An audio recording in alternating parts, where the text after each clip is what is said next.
Vengo de un agape. ¿En qué habla?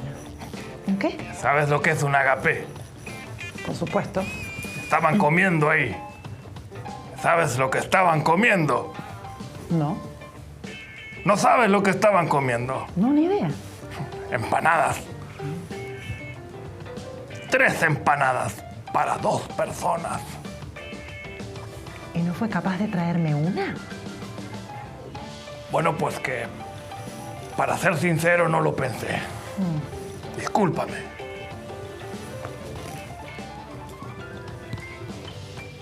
¿Qué haces? Mira un programa. El Faro. Lo puedo ver contigo. No, agarra el suyo. Joder. Ahora vamos a ver una nota con Diana Farías. Después lo más importante, el faro que quena, a ver si por fin encuentro mi tesoro. Y por último, la columna de Nahuel Sosa. Qué bueno va a estar este programa. Joder, tía, déjame ver. No. Coño.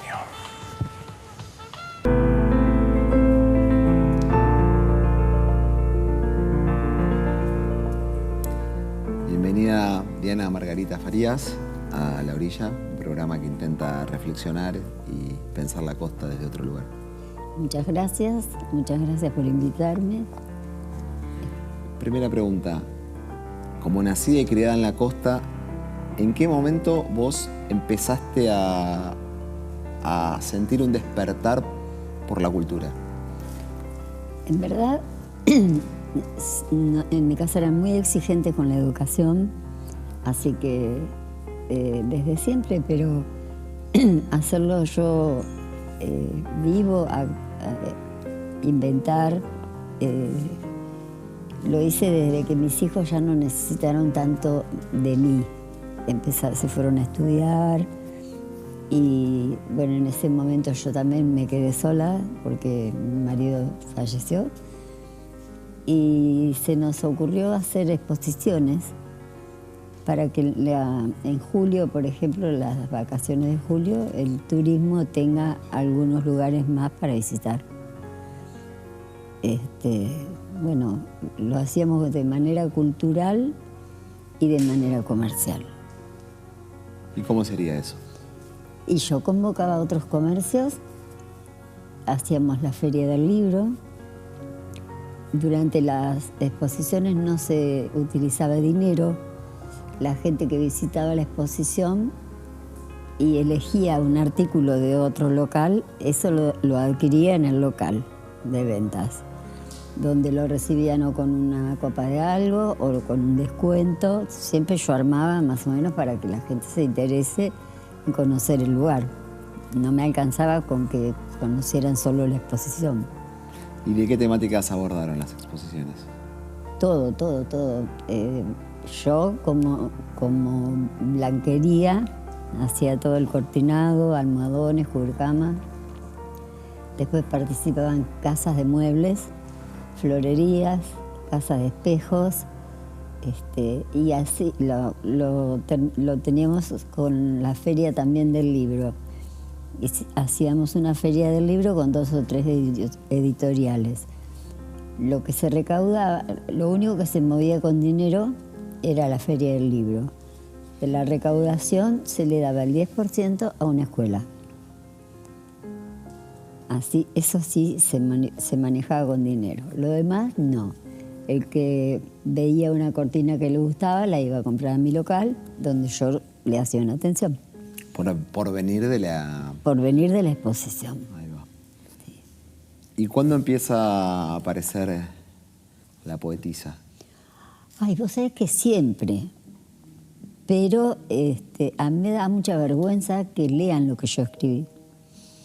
Así que cuando ya me quedé sola, totalmente, no sola, me quedé en mi casa, mis hijos estudiando, empecé a escribir tranquilamente porque podía dejarlo en cualquier lugar, nadie lo leía. Un día vino mi hija más chica y encontró debajo del mantel un montón de escritos míos. Y me empezó a leer, me dice, ¿esto de dónde lo sacaste? Bueno, no, eso lo escribo, pero dejaba anotado que guardar, ¿viste? No quería. Bueno.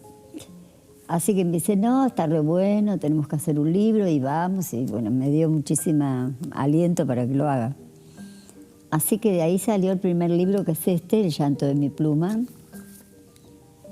Mostrarle ahí a la cámara de Luli Basílico. Este es el, muy atentamente la va a grabar. El libro primero. Después, en verdad, cuando yo fui a hacer el libro, en la editorial me dijeron que haga pocos porque el libro de poesías no se vende bien. Y yo hice pocos, hice 300 libros y bueno, re contenta. Obviamente algunos regalás, porque también hay que dejar en las escuelas y eso. Pero cosa rara, como a los 20 días no me quedaban libros. Se habían vendido. Volvimos a la editorial y el señor que nos había atendido me dijo, ¿cómo hiciste para vender estos libros de poemas que no, la verdad que la gente no consume? Y bueno, nada, le dije yo, no, la verdad que le gustó mucho a todos, hicimos la segunda edición. Y se vendieron también todos, alguien compró 100 libros también para hacer regalos comerciales. En vez de regalar una lapicera, dijo, este año voy a regalar un libro. Así que estuvo buena la idea y para mí también contenta porque esto es costoso. El libro, la edición del libro tiene un costo bastante elevado. ¿Y qué temáticas abordás en tus poesías? Yo escribo mucho al amor, escribo también a personajes, me gusta escribirle, a circunstancias también. ¿Cómo te podré explicar? Sí, le escribo mucho al amor, me gusta inspirarme en el mar, en las tormentas. Me gusta escribir también cómico, que eso nunca lo plasmé, pero me gusta un poco la picardía en el escribir. Pero eso obviamente es mío, tengo. Igual en mi casa, mi papá era un gran escritor. Fue un gran escritor. ¿Y qué se leía? ¿Qué se leía en mi casa? No, en mi casa nosotros leíamos Corintellado, leíamos cosas de amor, novelas, todas esas cosas. Él leía cosas más importantes. Cosas más importantes. Sí. ¿Y hay alguna cosa más importante que el amor? Porque... No. ¿No? No. Al amor a todo me refiero, no solamente a una pareja, pues el amor a tus hijos, el amor a tu pueblo, a tu gente, a tus cosas. El amor para mí es lo más importante. ¿Nos compartís una poesía? Dale. Bueno, te comento, si querés primero, ¿por qué esta poesía? Bueno, por favor.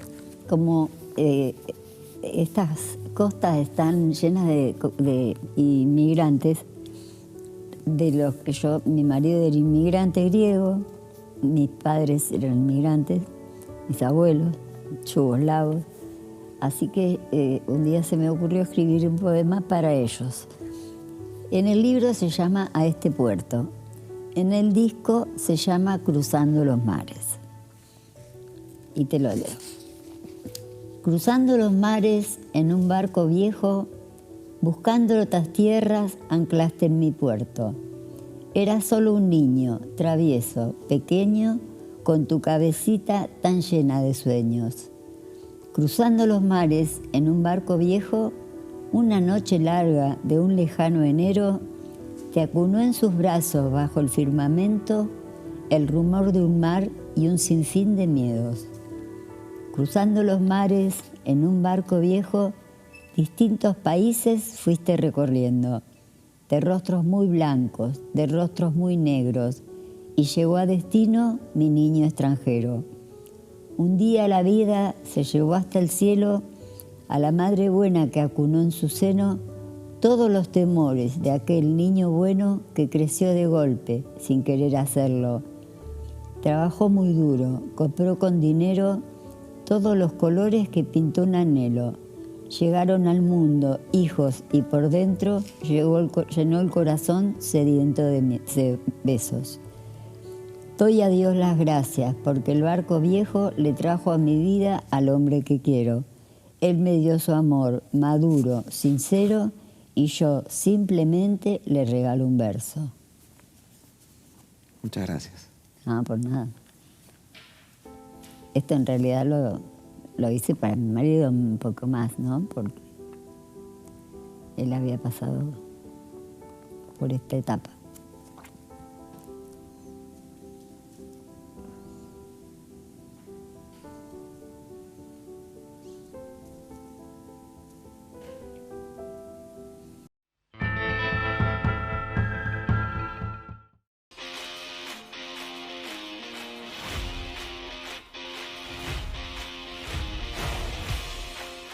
El faro Quequén se encuentra en la ciudad de Quequén, en la provincia de Buenos Aires, Argentina. Su nombre proviene de la voz indígena mapuche Quemquem o Quequén, que significa barranca. Antiguamente, al río lo llamaban Quequén Lepú, que significa arroyo barrancoso. La necesidad de contar con esta señal luminosa se originó en el año 1916 y 5 años después, el 1 de noviembre de 1921, el faro fue puesto en servicio. La torre del faro tiene una estructura troncocónica de 34 metros de altura y cuenta con una magnífica escalera caracol con 136 escalones en su interior. La linterna del faro tiene un foco compuesto por 16 cristales en forma de trapecio, con una potencia de 400 vatios y un alcance de 45 kilómetros. El faro fue construido siguiendo la corriente estilística de tipo prefabricada alemana de principios del siglo XX. En la actualidad, el faro Quequén es alimentado por corriente eléctrica de 220 voltios y utiliza una lámpara de 500 vatios. Su luz blanca tiene un alcance de 42 kilómetros y emite 2 destellos cada 15 segundos. Además, dispone de un equipo de emergencia que funciona con gas. Quequén es una localidad costera que pertenece al municipio de Necochea y está muy cerca de su balneario. Se encuentra a una distancia de 308 kilómetros de Mar de Ajó. El puerto de Quequén es de gran importancia y se utiliza para el embarque de cereales. La zona también es conocida por la pesca deportiva y por la presencia de restos de buques que encallaron en la región. Eso fue todo por hoy. Gracias por acompañarme y los espero en una nueva edición de Avistando Faros. Perdón. No da, lo digo.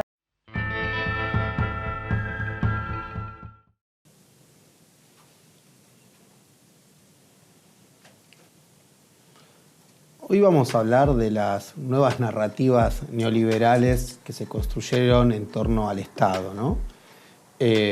Para esto vamos a hacer primero una breve repaso de algunas concepciones históricas que aparecieron sobre todo en el siglo XVIII, XIX y principios del siglo XX, y también poder ver qué hay de nuevo en estas narrativas neoliberales y qué diferencias hay con el liberalismo clásico, que siempre tuvo una mirada muy crítica al Estado, pero sin embargo, y sobre todo a partir de la pandemia hasta acá, que crecieron las extremas derechas como un fenómeno global, en Europa el caso de AfD en Alemania, de Vox en España, de Amanecer Dorado en Grecia. Luego después tuvimos el capítulo en Estados Unidos con Donald Trump, con Bolsonaro en Brasil y en este momento con Javier Milei en Argentina. Es decir, este fenómeno de extremas derechas, su ataque frente al Estado, fue creciendo, fue renovándose y fue creciendo, y lo que nos interesa ver es algunas particularidades, algunas singularidades que tienen estos ataques contra el Estado que pueden en algunos casos diferir y en otros no con las que tenía el liberalismo clásico. Pero te decía, vamos a hacer primero un breve recorrido histórico. A partir del siglo XVIII, siglo XIX, uno podría decir 3 grandes corrientes en torno al Estado. La primera es la de Max Weber, ¿no? Con una definición que es muy popular, por decirlo de una manera, en las ciencias sociales, que es la idea de que el Estado es el monopolio legítimo de la violencia física sobre un determinado territorio, ¿no? Es cuando una comunidad reclama para sí con éxito el monopolio legítimo de la violencia física en un determinado territorio. ¿Qué quiere decir esto? Acá hay 2 cuestiones básicas, legitimidad y territorio. Por ejemplo, si un grupo de narcotraficantes controla un territorio, si bien ejerce la violencia sobre ese territorio y puede ejercer el control, sin embargo no es legítimo. En el caso del Estado sí es legítimo cuando ejerce el control en un territorio. Y la palabra territorio también nos habla de la idea de que existe un límite, una frontera.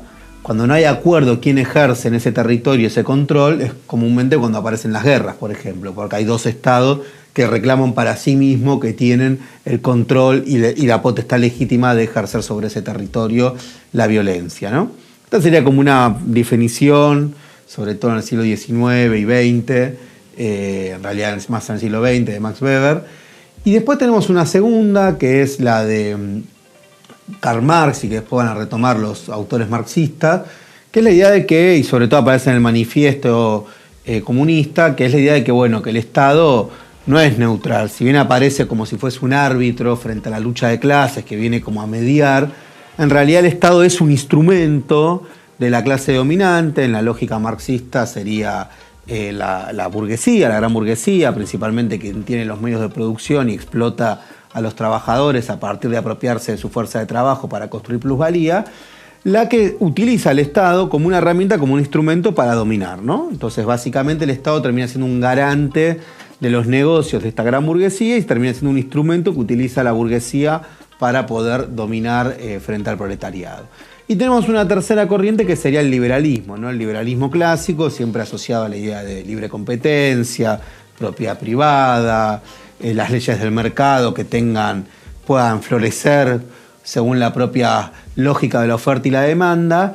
Y en este sentido el Estado tiene que tener un rol mínimo, ¿no? El Estado no puede tener un rol de envergadura, porque de alguna manera el Estado tiene que estar sujeto a las necesidades del mercado que se va autorregulando, ¿no? Entonces son como las tres principales corrientes.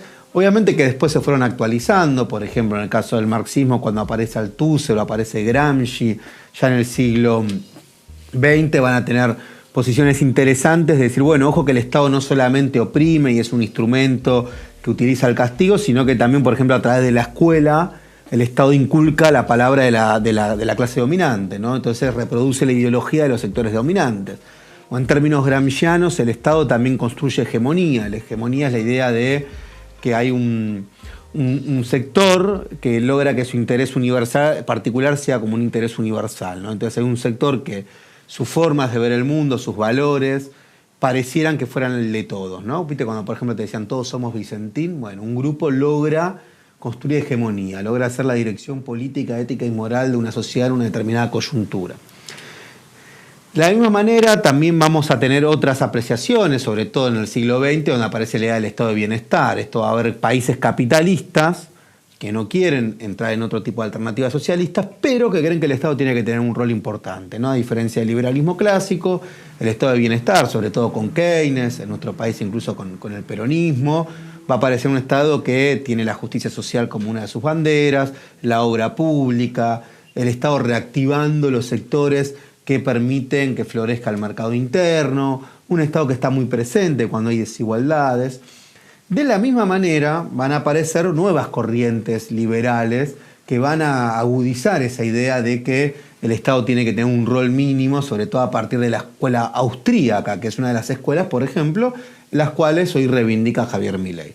Pero antes de entrar de lleno en lo que plantea Javier Milei y las nuevas narrativas neoliberales, me queda una que es muy latinoamericana y muy interesante, que es la que plantea García Linera. García Linera es un intelectual y fue el vicepresidente de Bolivia junto con Evo Morales, que dice, bueno, en los países latinoamericanos, en los países periféricos, el Estado de alguna manera es también una relación de fuerza, ¿no? Es una relación social, no es una entelequia ajena, sino que el Estado se disputa continuamente cuáles son esos límites, los movimientos sociales, los trabajadores, es decir, hay una trama social que está en ese Estado y esas fronteras entre Estado y sociedad civil son fronteras más porosas, ¿no? Entonces los límites hasta dónde llega el Estado es una disputa constante, ¿no? Por ejemplo, cuando van a paritarias los trabajadores con los empresarios, en esas paritarias, bueno, la correlación de fuerzas es lo que va a determinar hasta dónde o no ese Estado juega en la disputa entre el capital y el trabajo.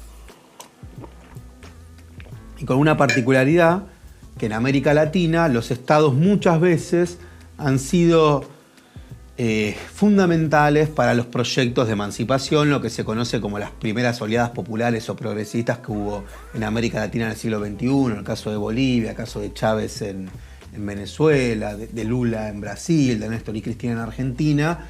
Bueno, haber llegado al Estado permitió poder dar transformaciones que sin el Estado hubieran sido imposibles.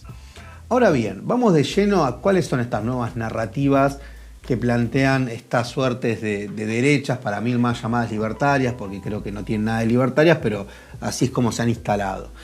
Bueno, uno podría decir que la primera es que más allá de que tienen una crítica hacia el Estado y creen que el Estado tiene que estar al mínimo, ¿no? El Estado tiene que estar en función de resolver las necesidades del mercado, estas corrientes lo que van a decir también es que el Estado es un obstáculo para nuestra realización individual, ¿no?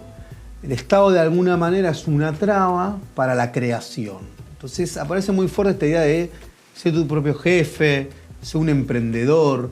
Hay un libro muy conocido que se llama Papá Rico, Papá Pobre, en el cual justamente si vos tenés algún tipo de asistencia del Estado, y es sinónimo de tu pobreza, pero no solo tu pobreza material, tu pobreza espiritual. ¿Por qué? Y porque estás necesitando de un otro, en este caso un Estado, para que te ayude. Y eso es como si fuese una suerte de inmadurez, ¿no? Como si fuese que todavía vos no podés salir de papá Estado para hacer tu propio camino, ¿no? Entonces aparece acá la lógica de la autoayuda financiera, es decir, es una lógica donde el Estado permanentemente es un obstáculo para que yo me pueda desarrollar, me pueda realizar. El Estado me obstura con eso, pero no solamente que te obstura por los impuestos, por la cuestión impositiva, sino que acá aparece una dimensión más psicológica, más emocional, una dimensión más ligada también a lo espiritual. Esta idea de, bueno, si vos cualquier tipo de ayuda que tengas del Estado y de alguna manera te está haciendo ser menos libre, ¿no? Porque en estas concepciones el dinero, llegar a tener dinero, no solo importante desde el punto de vista material, sino que es importante desde el punto de vista de la libertad, ¿no? Tener estos bienes materiales por tus propios medios, de alguna manera te permite ser más libre. Obviamente que va a haber toda una serie de críticas hasta esto, porque básicamente lo que se va a plantear es que en la realidad lo que termina sucediendo es que por las propias desigualdades que hay en la sociedad, si el Estado no interviene, no tiene la misma posibilidad de éxito, por ejemplo, el hijo de un mega empresario multimillonario para alcanzar sus proyectos y ser un emprendedor, que el hijo de una persona que está en un sector popular, ¿no? Entonces, si no hay algo que iguale, si no hay igualdad de oportunidades, es como si fuese una carrera. No estamos corriendo todo del mismo punto de partida, sino que uno está a 200 metros más adelante, el otro 1 kilómetro, y entonces va a tener una ventaja irreversible. Pero bueno, estas corrientes van a disputar muy fuerte la idea de donde hay una necesidad de un derecho. Lo habrás escuchado a Milei decir eso encarnizadamente. La idea de la justicia social, ¿no? Y aparece algo también que yo diría que es interesante, que es el liberalismo clásico. Uno podría estar de acuerdo o no, pero creía que había derechos naturales, ¿no? El justnaturalismo, con Locke, con Rousseau, había una idea de que, bueno, hay derechos que son básicos y que siempre hay que preservarlos. El derecho, no sé, al abrigo, a la alimentación, el derecho a la salud. En cambio, estas nuevas corrientes creen en la mercantilización total de la vida. Es decir, no hay derecho fundamental. Esta idea de la venta de órganos es vos estás permanente y cualquier tipo de derecho, aunque sea el más básico, que garantice el Estado, va en contra de la libertad. Entonces hay una idea de la mercantilización absoluta. Vos fíjate, por ejemplo, los liberales clásicos en nuestro país, no sé, Sarmiento, estaba de acuerdo con la idea de que el Estado intervenga en las escuelas públicas. O Alberdi, ¿no? Creía la idea de que el Estado era un motor para el progreso. Por el contrario, estas nuevas derechas, estos nuevos libertarios, están a plantear el esquema de voucher, van a atacar el CONICET, es decir, van a atacar cualquier tipo de iniciativa, ni siquiera promueven la iniciativa público-privada. Así que me parece que ahí tenemos algunas cuestiones para repasar. 1. El Estado como una traba para mi realización personal. 2. El Estado no tiene ni que garantizar los derechos básicos como podía plantear el liberalismo tradicional. Y la tercera, que además cualquier tipo de búsqueda de justicia social por parte del Estado es una búsqueda que va al fracaso, ¿no? El Estado tampoco tiene que ser garante de la justicia social. Estos son los 3 elementos que te quería traer como novedosos para pensar estas nuevas formas de atacar al Estado que difieren un poco de los 90, ¿no? En los 90 hubo un discurso también muy fuerte contra el Estado, que si bien ahora se repite, esta idea de lo que está en Estados son todos ñoqui, todo lo que hace el sector público es ineficiente, Neustadt hablando de Doña Rosa, pero hay un plus, ¿no? Hay algo más en un clima de época que están captando estas nuevas derechas.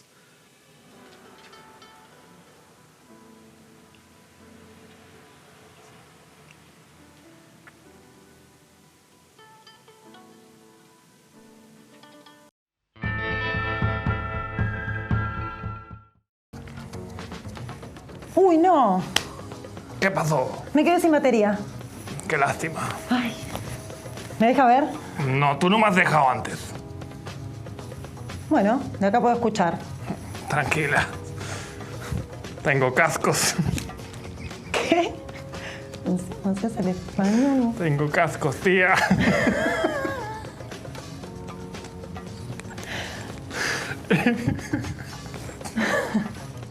Te jodes, te jodes.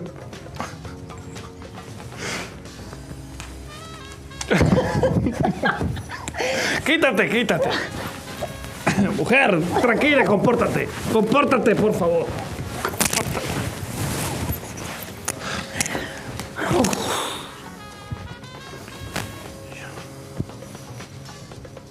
Ahora sí.